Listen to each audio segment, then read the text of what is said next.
Good afternoon, everyone. I'm Neil Love from Research to Practice, and welcome to Implications of Recent Datasets in the Current and Future Management of Non-Small Cell Lung Cancer with Actionable Targets Beyond EGFR. We have a great faculty today, Dr. Ibiayi Dagogo-Jack from the Massachusetts General Hospital in Boston, Massachusetts, and Dr. Corey Langer from the Perelman School of Medicine at the University of Pennsylvania in Philadelphia. And so we're really looking forward to talking about this today, coming right out off of the World Lung Meeting that just concluded today. Corey actually has taken 2 red eyes in 3 days because he's heading out to the ESMO meeting. So he's the first one I've heard who's doing that. Here's where we're heading tonight. We're going to be talking about targeted therapy beyond EGFR. And as always, we'll be talking about some non-approved FDA and non-FDA approved indications of agents and regimens. Check out the package insert for more information. So here's where we're heading. We split up this topic level into 2 parts, and Dr. Langer is going to present some slides and cases to start with, and then Dr. Dagogo-Jack. But I want to just take a breath and get your thoughts a little bit about the generic issues related to targeted treatment in general and how they tie in, particularly to some of the mutations that we're going to be talking about today, particularly Ibiayi, when we get beyond EGFR and ALK. There are a lot of use, it seems like EGFR and ALK has always led the way and everybody else is kind of trying to pick it up. We learn things with EGFR and ALK and we wonder, can we apply them? So there are a lot of themes that I'm curious about, but the 2 that I'm really curious about is, first of all, adjuvant therapy. Of course, Ibiayi, we know about the ADORA trial with osimertinib. We're going to talk today about Alina and alectinib, but we also have all these other mutations. And I'm kind of curious, if you have an educated patient, you may be the patient's a medical oncologist who's in the adjuvant situation with one of these other abnormalities. Maybe it's RET. Maybe it's BRAF, HER2. You think about targeted therapy, they look at these adjuvant trials. Any situation where you'd be open to considering, if you could access it, adjuvant treatment beyond the big 2, so to speak, Ibiayi? Neil, it's definitely tempting. And I think that we all have to realize that a lot of these are so rare. So anticipating a study that just specifically enrolls such patients and reads out in a time frame that we need it is going to be very hard. And so I think one of my colleagues put it nicely in a discussion in the stage 3 setting, right? What is the efficacy and what is the tolerability of the drug, right? So I think for something like maybe like a RET or a ROS lends itself more than a MET, a BRAF, a KRAS. And then with HER2, we're still in the ADC space with some ILD, as we'll talk about. So I would be quite hesitant to incorporate it for that setting. But I think of the list that you have in front of me, perhaps ROS is the one that kind of sifts to the top and maybe followed by RET. But again, it would be a very nuanced conversation, acknowledging lack of data. So Corey, we've been having Ibiayi. Yeah, we've been having these discussions for a long time, ever since, gefitinib came out, and immediately people were thinking about adjuvant therapy. Another sort of generic issue related to this is stage 3 disease, Corey. Are there situations where rather than durvalumab, you're going to use targeted therapy? Would you do that, for example, with a RET patient? Same issues as Ibiayi pointed out. I would have even lower threshold, I think, in stage 3. When we look at the PFS curves in the recent LAURA trial, those who just got chemoradiation alone actually did quite poorly. And there's a tendency, I think, now to view individuals with stage 3 locally advanced unresectable who have a target mutation of fusion, one of the more active ones, to treat that patient as if, in fact, they have sort of early stage 4.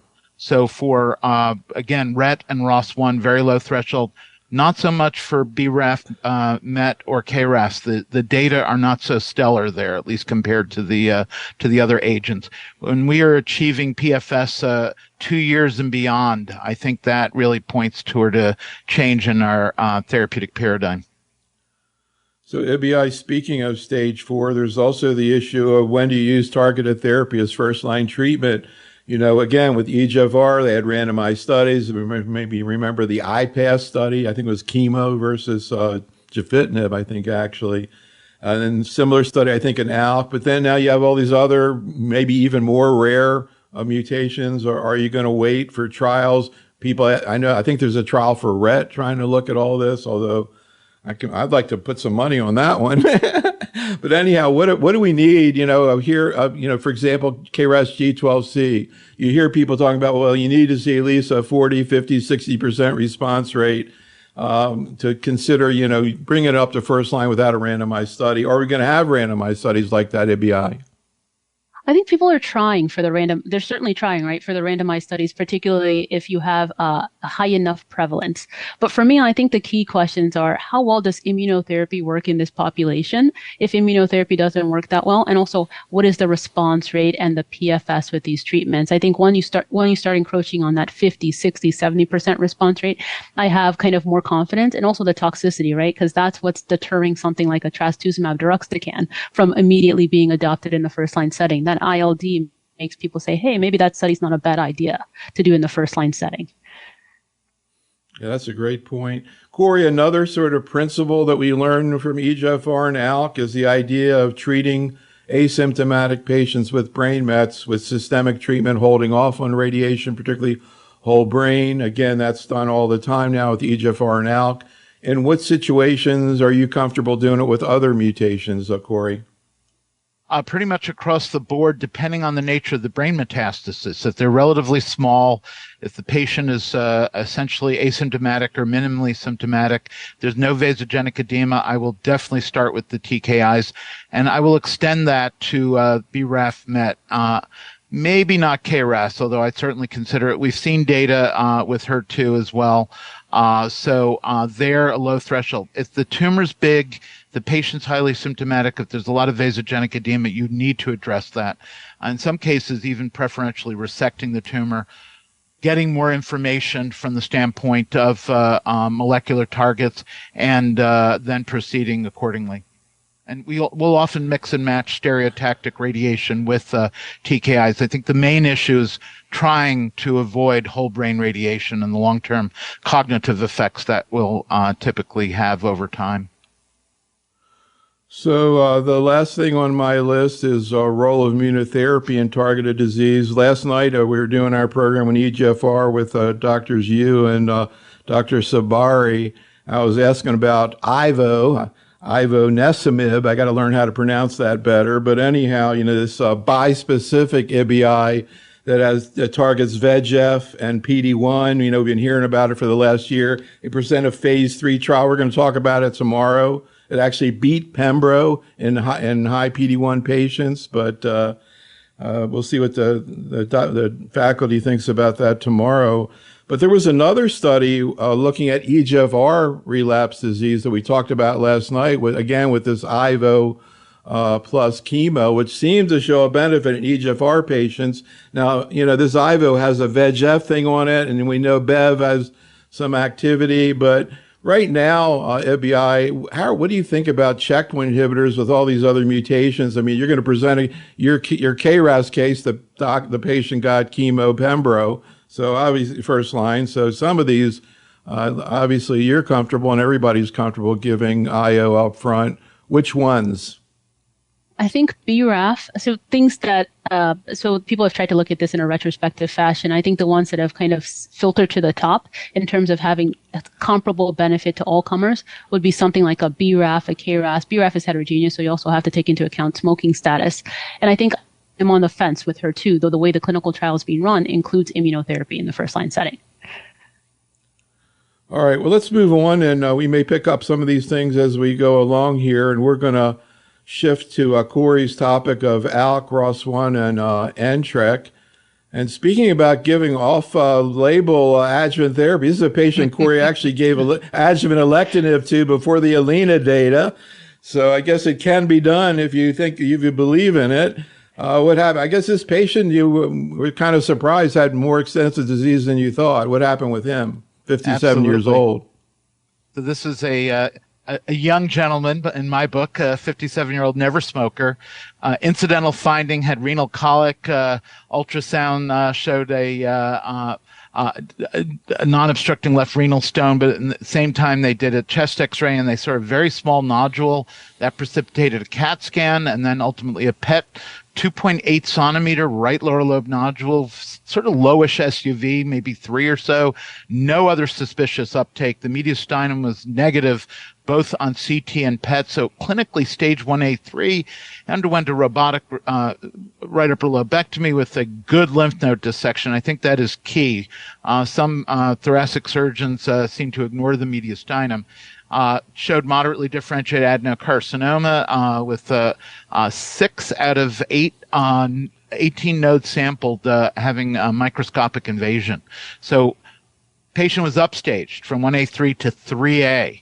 MRI of the brain was negative, and fusion panel, and we were doing this almost as a demonstration project at the time, did show EML4-ALK. So we knew this at the time, even though there was no data yet from the ELENA trial. So the next step, what we're going to do, well, the involvement of the lymph nodes, we certainly felt strongly about giving adjuvant chemotherapy. Started with PEM-cisplatin, 3 cycles, toxicities forced us to change cis to carbo because of GI side effects and vertigo. And then we had a long discussion, what we call shared decision-making, about the utility of alectinib. This predated the ELENA data, but we had already seen the ADAURA data. We knew that drugs like alectinib and lorlatinib would work quite well in this setting, or at least presumably quite well in this setting, that it was toxicity was manageable. And I did not do this alone. I certainly presented this patient to our multidisciplinary tumor board.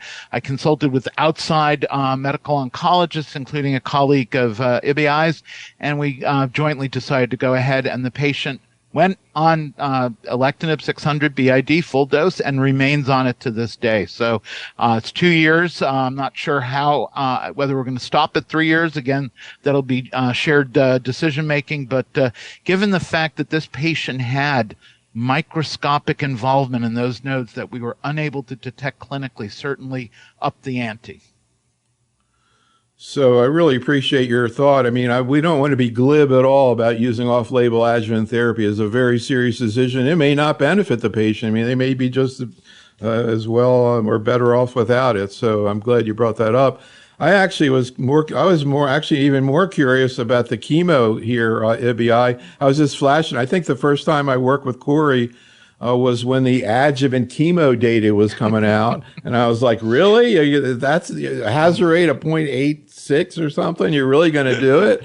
But in any event, it's still an issue. And here he's given it again. And even the trial, they didn't give it. So maybe you could just comment on what was done in the trial, how it compares to what they did with ADAURA, and what your philosophy is in general about adding in something that's going to increase the cure rate.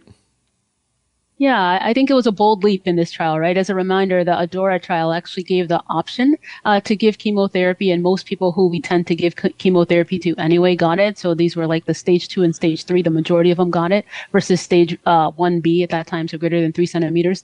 The minority got it. Whereas in the ALK setting with the ELENA trial is actually chemo versus the alectinib, which was a bold leap.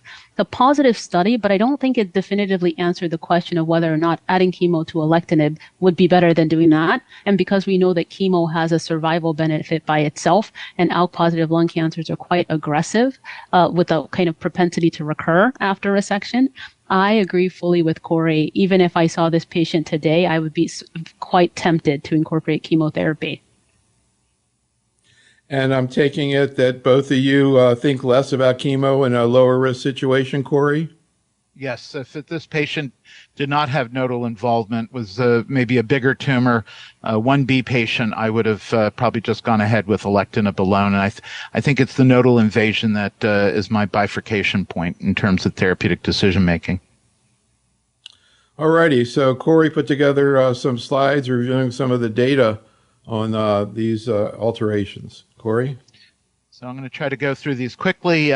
First, for ALK, we know it's relatively uncommon, but certainly more common than RET and ROS1. About 5 to 7% of all our non-squamous, non-small cell patients. Testing for ALK rearrangements, as far as I'm concerned, is mandatory. Certainly in all patients with non-squamous, non-small cell, regardless of smoking history, and in all never smokers or remote former smokers, regardless of histology.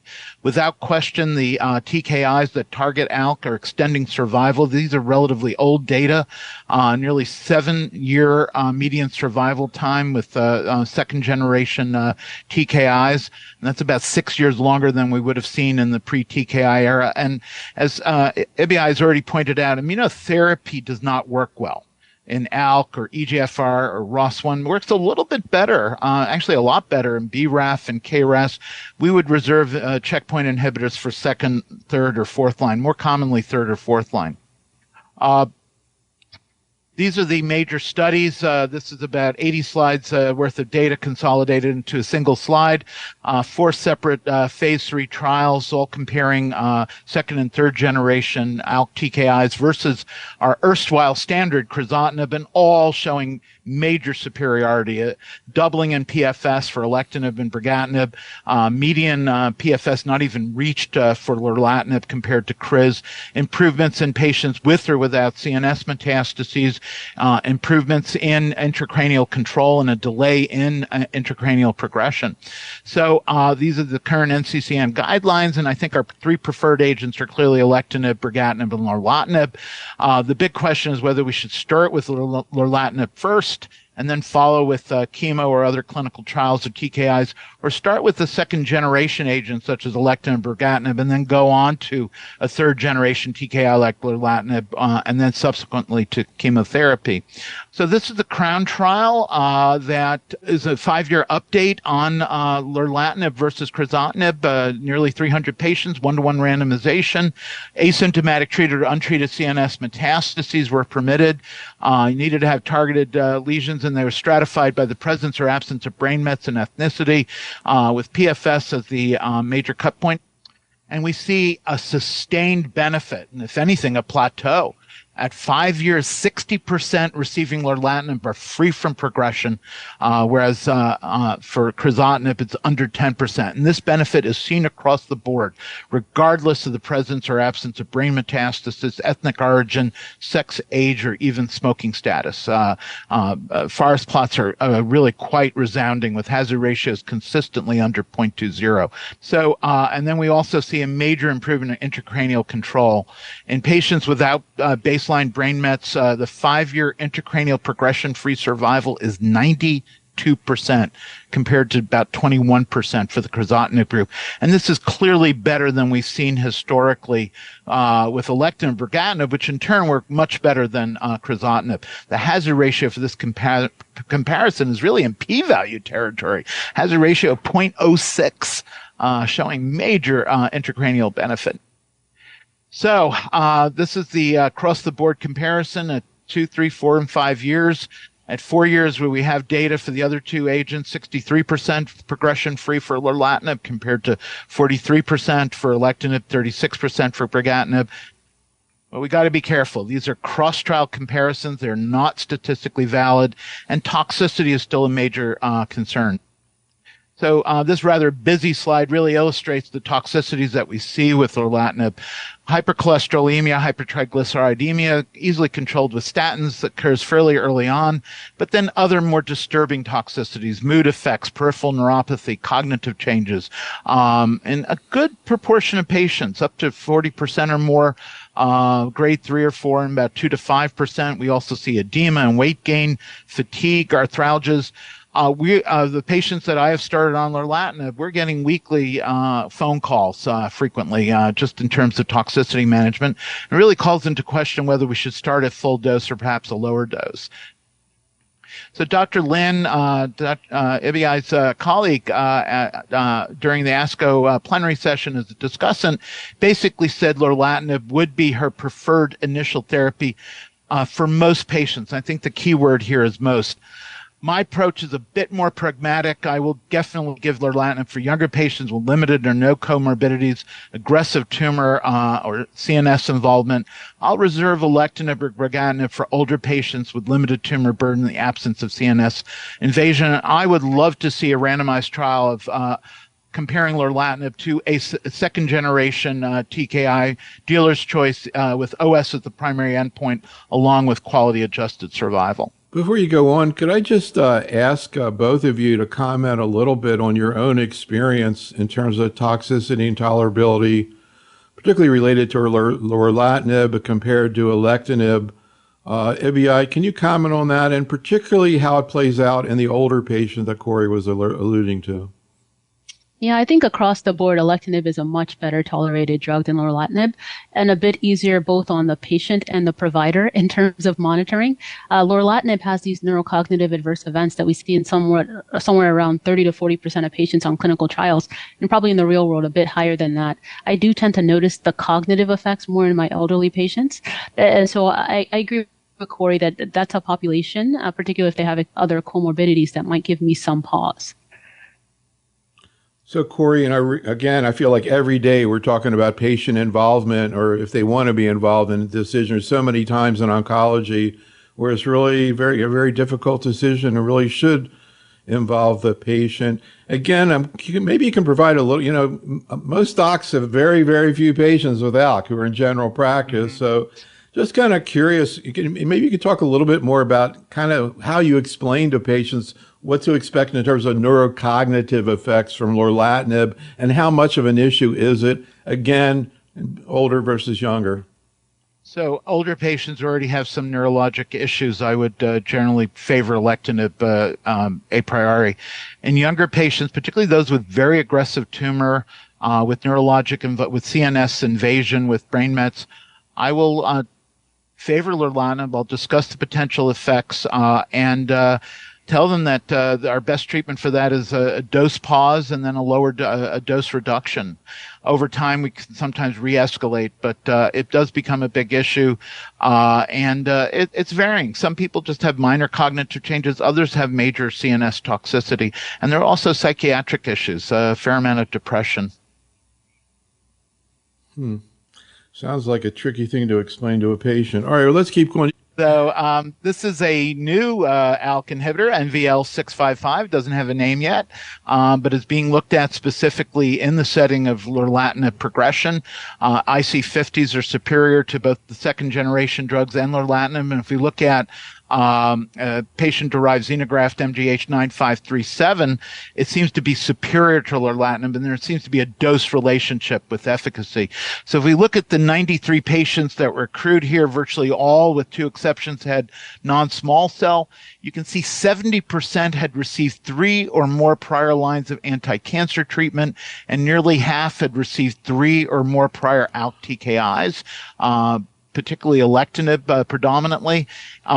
And if we look at toxicity, it essentially spares the TRK-related neurotoxicities that we've seen with other drugs.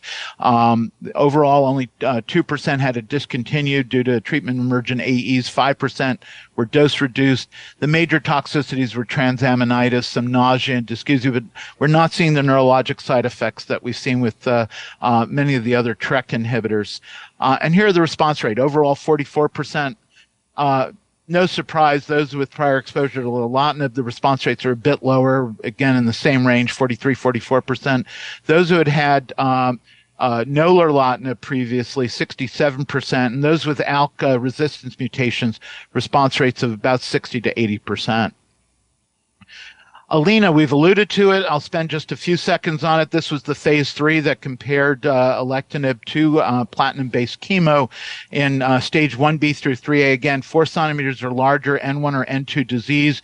Disease-free survival based on the investigator's assessment. And again, a whopping advantage, 35% absolute improvement in disease-free survival at 3 years. Data cutoff, the overall survival data were really immature, so we don't have true OS data, but the hazard ratio here is 0.24. And across the board, regardless of subgroup on these forest plots, we see a benefit, and that includes the 1B group as well as stage 2 and 3A. And we see a benefit intracranially. CNS disease-free survival at 3 years, 96% compared to just under 80% for chemo, with a hazard ratio of 0.22. I am not sure I'm completely ready to abandon chemo, as Dr. Dagogo-Jack has pointed out, but these data are quite compelling. And I think we actually need a study looking at alectinib plus or minus platinum-based chemo. And frankly, I would do the same sort of study in the EGFR population. So ROS1, again, phenotypically very similar to ALK patients, lower incidence, 1 to 2%, mutually exclusive with EGFR, HER2, KRAS, BRAF, etc. Again, the same guidelines. ROS1 testing should be done in all adenocarcinoma patients, regardless of smoking history. Break apart FISH is the gold standard. IHC positive, you can confirm it with FISH testing. We have 3 separate drugs approved: crizotinib, entrectinib, and repotrectinib. Well, before you go on, just to go back to Ibiayi, any issues with diagnosis of ROS1? Do you think there may be people who with ROS1 who are getting missed? I think so. And I think misdiagnosed as a false positive, if you rely on IHC alone, it's not a very specific test, and missed depending on who your operator is for FISH. And so I think moving towards kind of a RNA NGS ideally would be the best way to identify this. You were saying before we began that you do that routinely at MGH. Everybody gets RNA and DNA NGS? They do. And I think ROS1 is a stubborn one, right? So ALK always has the same, 80% has the same fusion partner. ROS1 has a variety of fusion partners, which can complicate things a little bit too, in terms of just relying on DNA, depending on who's reading your assay. All right, Corey, please continue. So here are the data, I would say, based on some of the more recent data that repotrectinib has essentially displaced crizotinib and entrectinib. You see PFS of nearly 3 years, equivalent response rates. Both entrectinib and repotrectinib have showed CNS benefit. These data were just updated. We have 2 separate cohorts, those who are TKI naive and those who have had prior TKI, mostly crizotinib, with response rate as the major endpoint. We'll skip ahead to the actual responses. In the treatment-naive first-line setting with ROS1, astounding response rate, 78%, with median duration of response not reached. This is a major waterfall plot with virtually everyone benefiting. PFS, again, not reached in this population, nor is overall survival. At 18 months, 70% free from progression, nearly 90% still alive. And in the second-line group, mostly crizotinib exposed, the response rate here is a bit more down-to-earth, 38%, but again, the majority exhibiting a benefit. Median duration of response over 14 months. PFS, median 9 months, and median survival just north of 20 months. So really important data.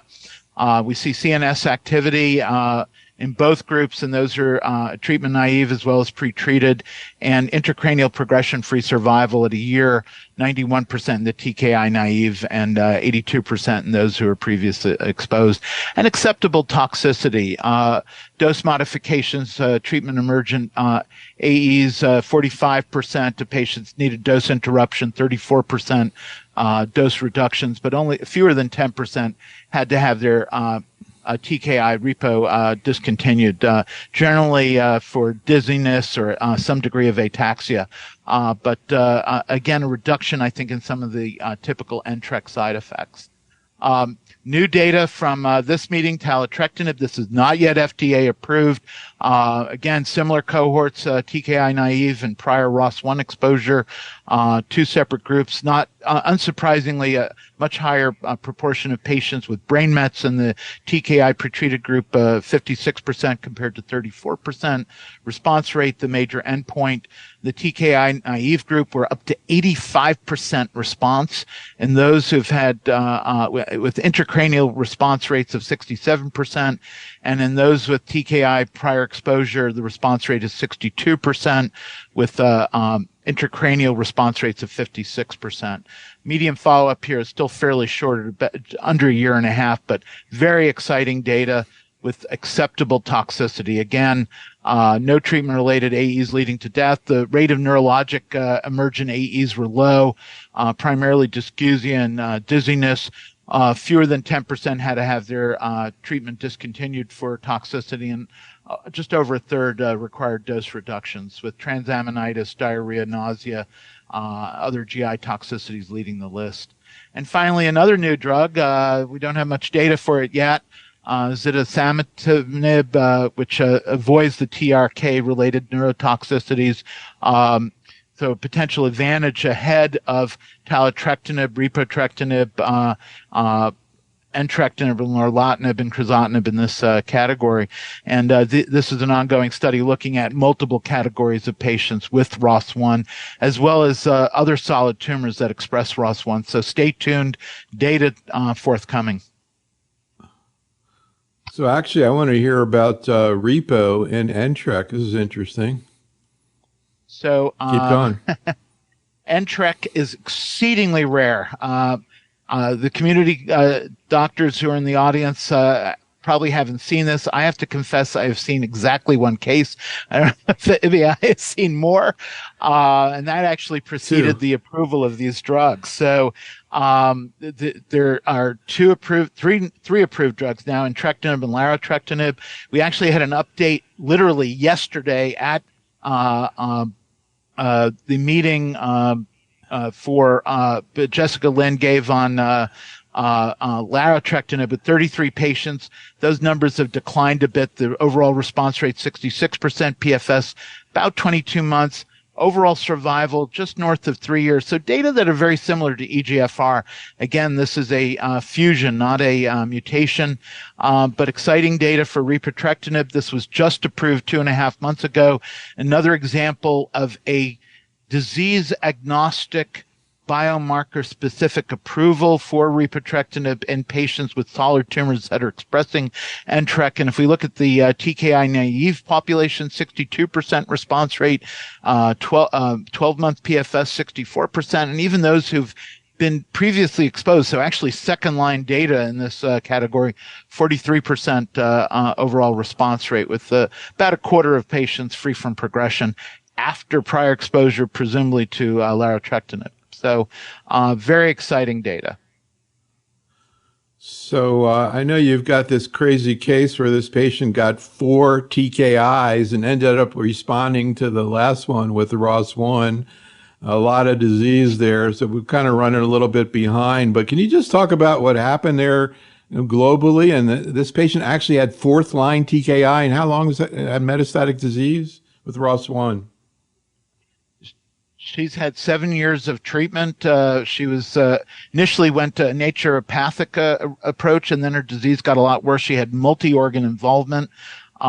We can see the so this is her baseline PET is over here, and you can see a massive tumor in the left side, big pleural effusion, liver mets, bone mets.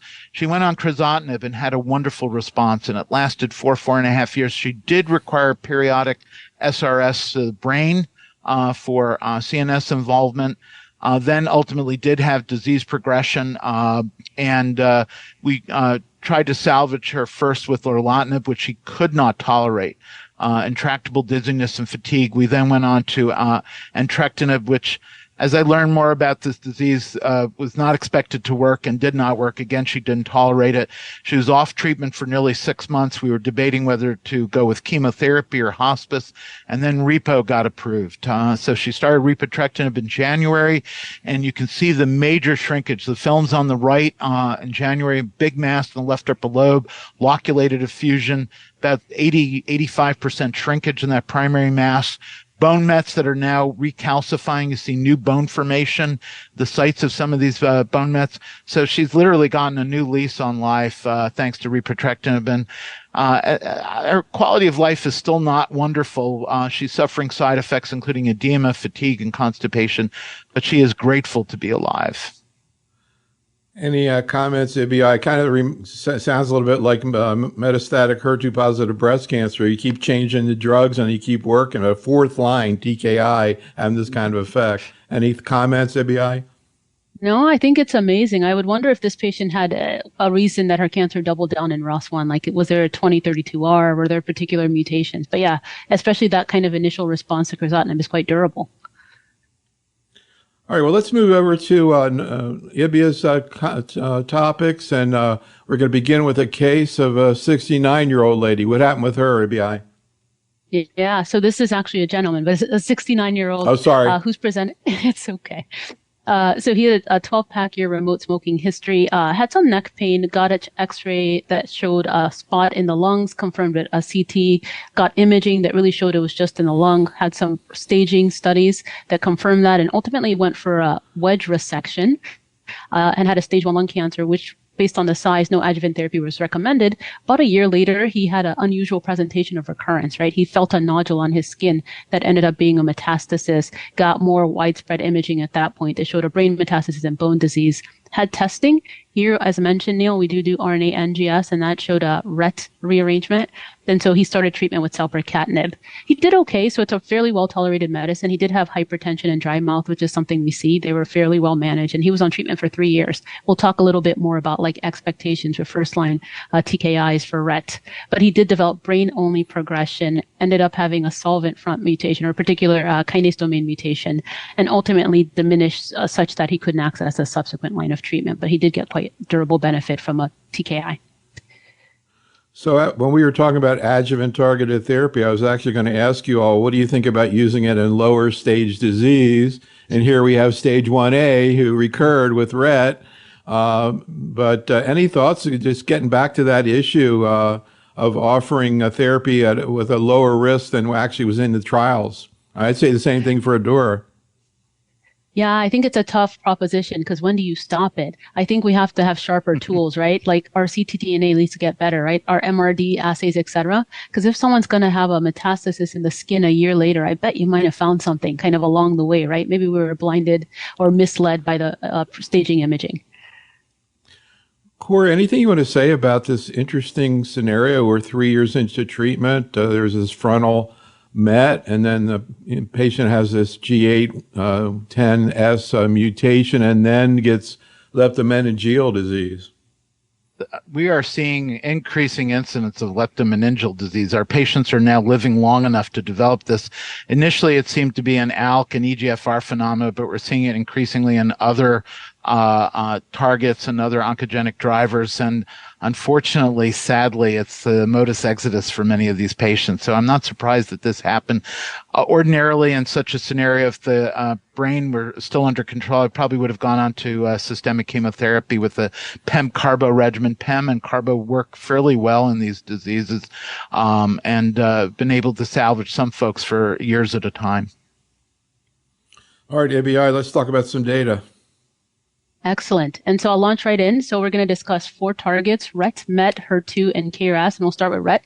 So as many know, RET rearrangements are seen in 1 to 2% of non-small cell lung cancers. We have 2 FDA-approved drugs for this. These are selpercatinib and pralsetinib, approved for the last few years. Initial approval was actually in a line-agnostic fashion, but many of us actually rapidly adopted these in the first-line setting based on the differential efficacy. So 80% response rate if given first versus 60% if given later. We also know that these drugs have great intracranial activity, as seen on the next slide, that actually rivals and is quite comparable to the systemic activity. And so with this patient, if he had, that was the reason why we didn't start with brain radiation when he had that smaller metastasis. So many might argue whether or not a study like this was truly needed, but I guess it's good to validate the data. This is the study that really kind of validated the approach of prioritizing a RET TKI in the first-line setting. This is Libretto 431. This is a global phase 3 study that randomized patients with untreated metastatic RET rearranged non-small cell lung cancer to selpercatinib versus chemoimmunotherapy in the first line. Appropriately, 75% of patients crossed over to receive a RET TKI if they were assigned to chemotherapy. This was, as expected, a positive study, doubling of median PFS from under 1 year to about 2 years. You recall my patient had 3 years, and so there can be some people do better, people do worse. And there's a 20% improvement in the systemic efficacy, so going from a mid-60s to a mid-80s response rate, as well as intracranial efficacy. And so I think the position of this trial in history was just to validate current practice, right? So it's practice affirming. not necessarily practice changing. And so now we'll pivot to MET. So there are multiple, and I would say diverse MET alterations in non-small cell lung cancer to date. The most relevant one has really been MET exon 14 skipping. That's where we really have the targeted therapies. Here we're talking about drugs like capmatinib and tepotinib, but today we're actually going to focus on MET overexpression. There's a lack of consensus and lack of particularly assay development that needs to catch up with respect. And the reason I mention is that there's a lack of consistent documentation as to the proportion of tumors that have MET overexpression. And for that reason, it ranges all the way from 20 to 50% across the literature. For the subset that we're going to be discussing, that is non-squamous EGFR wild-type non-small cell lung cancer, it's thought that about 25% of such tumors have MET overexpression. And so this is just to say that repurposing capmatinib usually has no place in the setting. And so this is dated data at this point, looking at tumors with MET overexpression defined as 3+ without a MET exon 14 skipping, and the response rate was only 25%. And so there's renewed interest in thinking about targeting MET overexpression as we have new MET antibody drug conjugates. And so we're going to focus on one of these. This is telisotuzumab vedotin, or Teliso-V. We saw data from this presented by Ross Camage at ASCO, and it was subsequently published in JCO. This is a MET ADC it basically links a MET antibody to an MMAE payload via cleavable linker. And the study that we're talking about here is the Luminosity study. This is a phase 2 study. There were several cohorts. The only cohort we're focusing on today is the one that's moving on for further development. That is that EGFR wild-type non-squamous non-small cell lung cancer. And in this trial, we're looking at the objective response rate. So there are two patient populations that were enrolled in this particular cohort that we're focusing on, both of which had overexpression of MET. Intermediate population had 3+ staining in 25 to 49% of cells, and high was greater than 50% or greater tumor cells had that 3+ staining. The response rate in CMET high was 35%, intermediate was 23%. Median PFS and overall survival were comparable across these cohorts. This was not a comparative study, by the way. So the median PFS was around 6 months, median OS around 14 months, which to me is pretty respectable numbers. And for this reason, this drug is being explored in this patient population in a phase 3 study called TeleMet against docetaxel.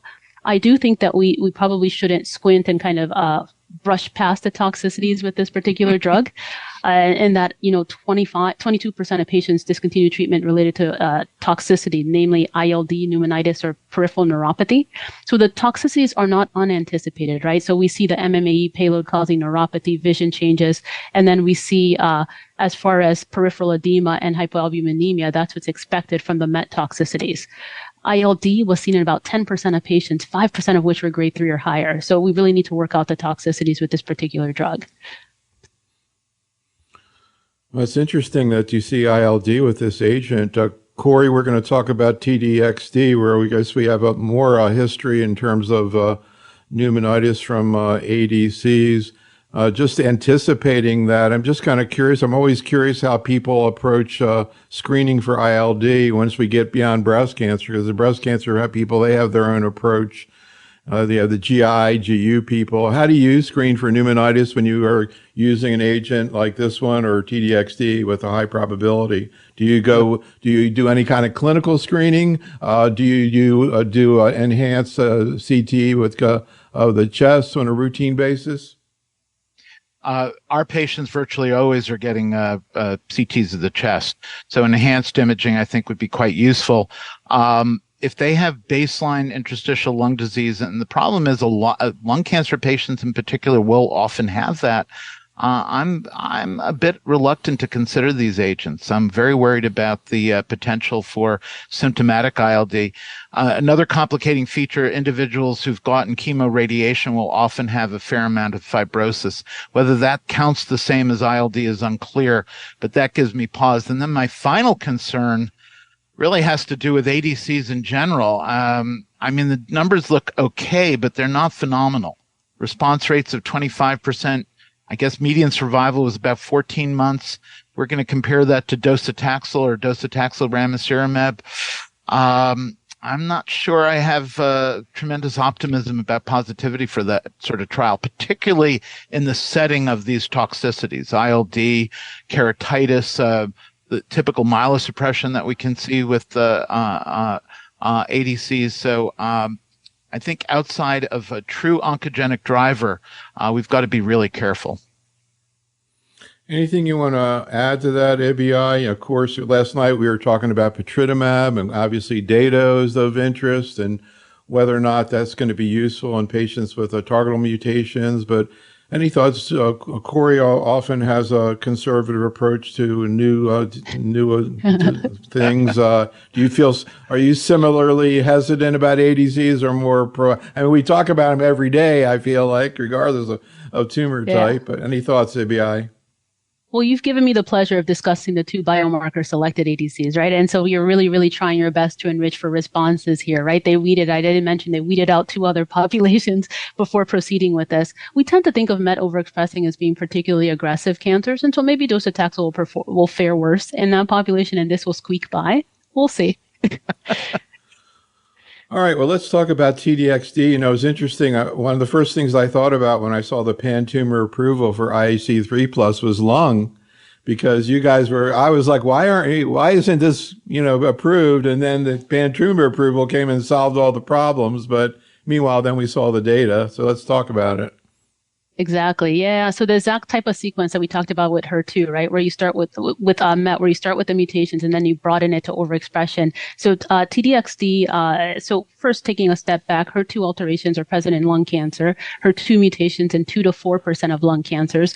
We have an approved targeted therapy, but it's an outlier, right? It's an antibody drug conjugate. This was approved at a 5.4 mg per kg dose based on this non-comparative study, DESTINY-Lung02, based on the wariness around the ILD rate at the higher dose. At this lower dose, we have great efficacy, so response rate around 50%, median PFS around 10 months, and a half the rate of ILD and half the rate of dose reductions. We've also heard mentioned in our earlier slides that this actually penetrates the CNS as well. But I think the more kind of exciting data is how can we expand this to HER2 overexpressing tumors? And as Neil mentioned, we had a pan-tumor approval. For the lung subset, that was actually based on a cohort in DESTINY-Lung01, 5.4 mg per kg dosing. They actually had 2+ and 3+ expressing tumors. It's thought that this is somewhere between 10 to 23% of non-small cell lung cancers. In this small data set, the response rate was around 53%, median PFS around 7 months. At World Lung, we saw a DESTINY-Lung03, which included some EGFR positive patients, similar kind of smaller size data set, but confirming kind of the response rate in this setting, around 40%, median PFS around 8 months. So I read these data as I should be testing for HER2 overexpression, irrespective of kind of what other target is there. In all comers with non-small cell lung cancer, you might have a therapeutic opportunity here. And this is the slide for the DESTINY-Lung03 that I was referencing. And just showing that response rate, 44%, 8 months for median PFS. And I think in World Lung, there was also some interesting data talking about tyrosine kinase inhibitors in this population. So a lot of toxicity with earlier attempts at tyrosine kinase inhibitors and less specificity. So we saw the SOHO-1 and BMAYAN trials looking at BAY88 and zongertinib. The response rate was encouraging here with both of these drugs, around the 70s, median PFS around 10 months, but still diarrhea remains a concern, somewhere between 50 to 90% of patients, particularly with BAY88. A third of patients required a dose reduction. That number is around 11% with the zongertinib drug. I think what was encouraging about zongertinib was that there was a little bit of an early hint at CNS penetration with this particular drug. So maybe some room for oral targeted therapies in the space of HER2. Yeah, before you get into KRAS, just a couple other points. What do we know, Ibiayi, in terms of HER2 low? Of course, that's used all the time in breast cancer. I don't know how much data we have outside of breast cancer. In breast cancer, it's defined as 1 or 2+ IHC with FISH negative. I see trials, I think even you showed some data there with 2+. I don't think these people were FISH, but any evidence right now that you see benefit from TDXD in HER2 low?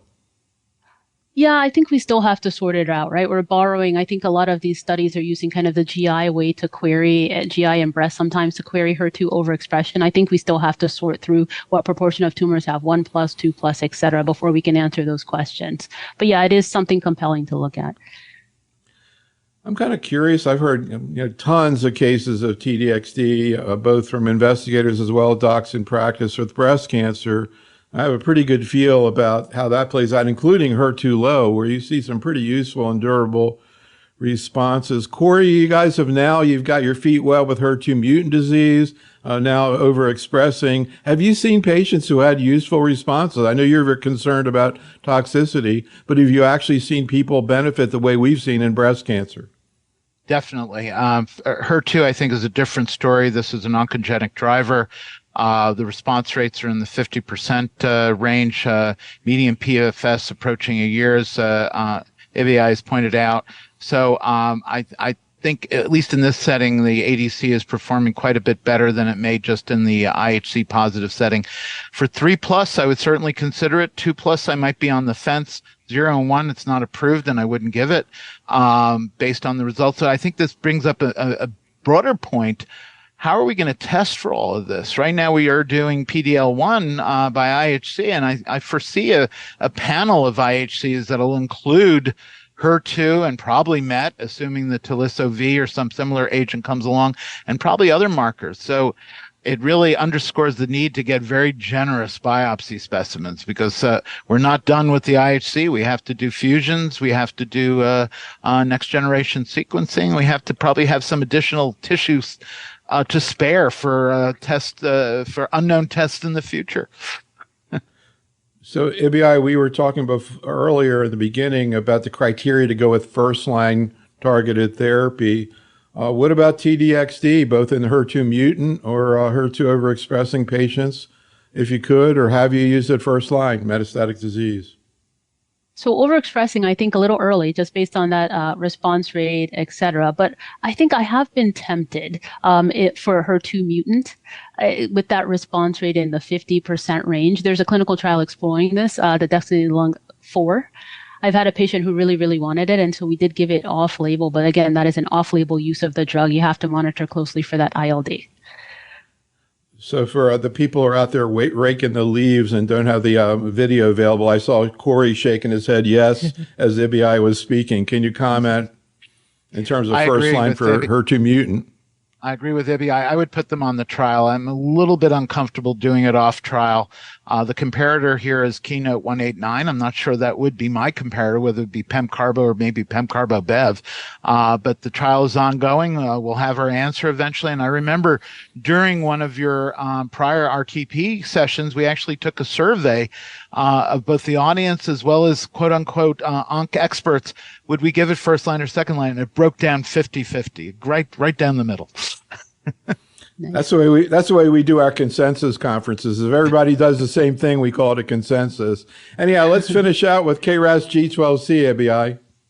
Awesome. So KRAS G12C, same story, similar story, 2 drugs approved here. So sotorasib and adagrasib, both approved in 2021-2022 based on phase 2 data with response rates around 40%, median PFS around 6 months. But of course, the obvious question is, how do these stack up against docetaxel, since those definitely are not first-line numbers?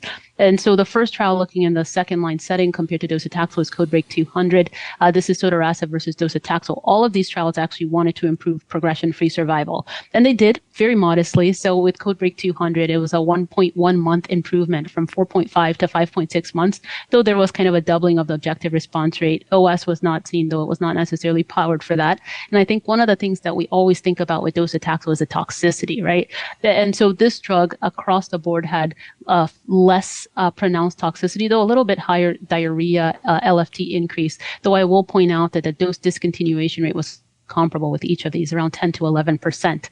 And so this has approval in this setting, although there was some scrutiny, which we'll kind of leave out of today's discussion about that trial. The next one I mentioned is Crystal 12. This is similar study, but adagrasib versus docetaxel, this time a 2-to-1 randomization, again trying to beat PFS, which it did, this time by 1.7 months from 3.8 to 5.5. A little bit more pronounced benefit in terms of response rate, 9 to 32%. Here we saw some intracranial responses. Survival is premature here.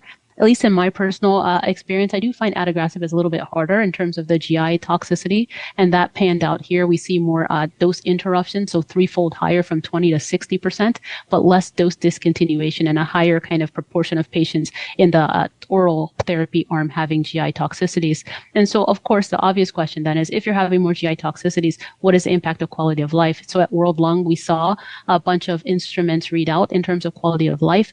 The punchline is that even with the oral therapy, so here the adagrasib, less cough, less dyspnea, less fatigue, less pain, and less symptom deterioration across various instruments, really kind of suggesting that even if there's a marginal benefit in terms of PFS, it does help preserve quality of life a little bit better than docetaxel in this setting. Why don't we just keep going and you can talk about some of the newer agents? Yeah, so this is the final slide. I think I've said it a thousand different ways that hopefully we're not done yet in terms of KRAS G12C. These are our first generation drugs. We heard from Corey that we're getting better and better with ALK and ROS1 targeted therapies. We certainly have room to go with KRAS G12C inhibitors. And so these are some of the data sets that were updated at World Lung looking at various drugs. The response rates are bottoming out around the high 40s, low 50% range. The outlier here being divarasib at 59%. And we're starting to get median PFSs in the 9 to 15 month range.